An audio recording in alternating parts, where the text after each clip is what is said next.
दी है। तो इस तरह से एक मुसल्लस बना करके आप उसको काट लें। अब यहाँ पर मुसल्लस का हम नाम दिया है ABC, एक मुसल्लस है। अब हम इसके जो कोने हैं या उसके रास को हम मोड़ेंगे इस तरह से। यहाँ पर इस तरह से हम इसको मोड़ रहे हैं, जैसा कि आप देख सकते हैं। अब ये तीनों रास एक नुक्ते पर आकर के मिल रहे हैं।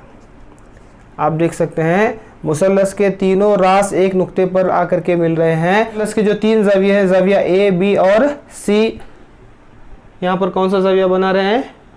बिल्कुल सही, ये तीनों ज़ाविये मिलकर के 180 दर्जे का ज़ाविया बना रहे हैं, यानी ज़ाविया मुस्तकीम बना रहे हैं। तो मुसल्लस के तीन ज़ाविये A, B, C मिल करके क्या बना रहे हैं? एक ज़ाविया मुस्तकीम बना रहे हैं। और ज़ाविया मुस्तकीम कितने दर्जे का होता है?